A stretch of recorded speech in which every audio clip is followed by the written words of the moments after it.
Hey everybody, it's Greg Rice. We're here in the Bucket, Pawtucket, Rhode Island, and most properties on the market are not worth buying, and that is the truth. That is the truth from the horse's mouth. I'm a horse, and that is basically, in my opinion, 90 to 95% of the properties out there I wouldn't even look at. Just from my experience, just from my purchase history, knowledge of the rents, etc. People are just looking to maximize their sales price, and they're waiting for a sucker to come along that will buy that and take it and deal with it. And then most things 2 years later, that person finally realizes it and sells it to the next person. So it's this vicious cycle. And it's not all bad, okay? There's tax benefits. You do end up making out sometimes. Rent increases. You get a nice solid tenant, etc. I'm not negative Nicholas or Nancy or Nuno or anybody's name that starts with an N. But overall, my point is that you have to be cautious. And I have a property here that I'm going to go over. And it's for sale now. And you might think it's a great deal. But once you break it down, you're like, wow. What a joke. So the property is 1012 Charles Street. It's a six unit. It's 2 buildings. The offer price is $650K, which is about 100 and change, 108 per unit, which overall is actually not bad in this market. But once you peel back, you start to think about it. So your down payment of 25% will be $162,500. Bam! That's gone. Just forget about that. $162K. Probably took your whole life to save that. Gone.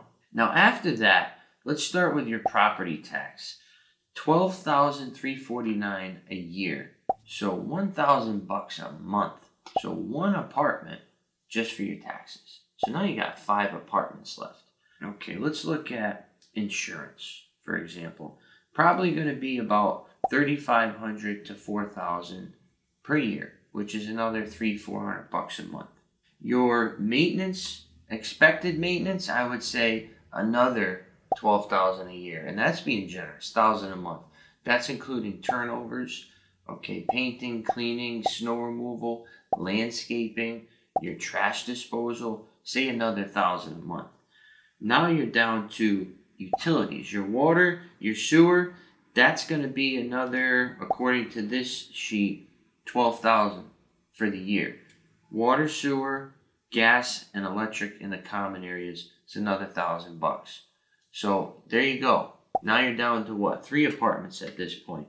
Oh yeah, and you got to pay your mortgage on a note of $487,500. Current interest rate, say you got lucky with 5.5, 5.75, chances are it's going to be 6.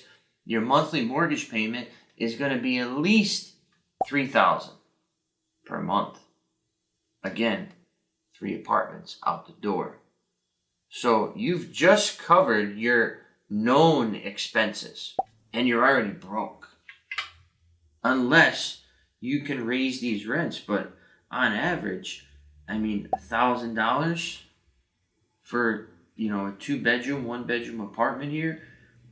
Maybe you can get $1,100-1,200. I mean, there's very little meat on the bone is my point. And you're going to find this trend continuing for the next year or so.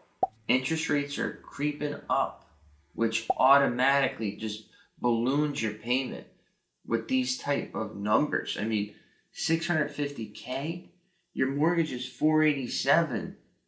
That's crazy. I mean, I remember buying houses for $160, $175, $200. And yes, that was 4 or 5 years ago, but $487, you should be patient, is my point. This is not a sure bet. This is not like a treasury bond where you're like, all right, I'm getting X percent per year. This is not a mutual fund. This is a living, breathing animal. And an animal that needs to be tamed and managed. I'm not even talking about our fees in the mix here. Or turnover costs. Upgrades. Capital improvements, maybe it needs a roof, maybe it needs siding, maybe it needs heating systems, water heaters. Be very cautious in this market is my point. Don't get excited, don't feel intimidated, don't feel like you have to buy something. And don't forget, you just coughed up 162K to get in the door. So what could you do with that 162K? Maybe something else at this time. Maybe you can sit on it, put it in some type of high interest, savings account, or maybe you put it in a mutual fund, something steady eddy that gets you 6, 7, 8% over the year. Don't feel like you have to buy a property just because everybody else is doing it. You're seeing it on the news. There's a demand and the world's falling down. Don't do it, because you could end up in a tougher spot and you could prevent yourself from buying future properties. So I'm sorry, 1012 Charles Street, for the negative publicity, but it's the truth. Okay, this is the truth. Be careful, and if any feedback, any questions, let me know. Once again, Greg Rice here in the bucket, your property managed.